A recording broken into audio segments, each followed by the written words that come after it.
This is Jonathan Cahn. It's June.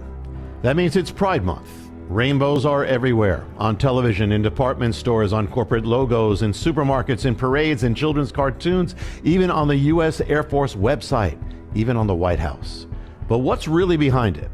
We're going to pull away the veil to uncover a secret that goes back half a century and a mystery that goes back even farther, thousands of years. This, in my hands, is the presidential proclamation that Biden issued to begin this month. We're going to expose that too. What does this celebration actually celebrate?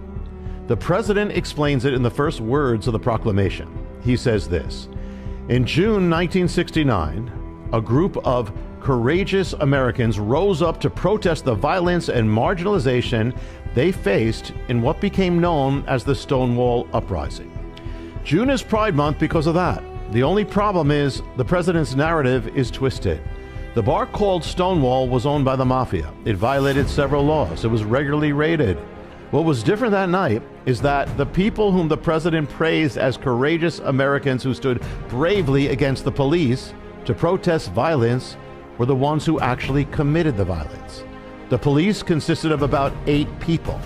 The mob that came against them with violence consisted of hundreds of people. And the hundreds rose up violently against the 8, hurling stones at them, becoming so dangerous and violent that the police were scared for their lives. They retreated into the bar and barricaded themselves to save their lives. The mob then tried to get to the police by breaking down the doors of the bar. They then tried to set the bar on fire with the police inside the bar. They poured lighter fluid on paper and projectiles, ignited them and threw them and pushed them into the bar to burn the policemen alive.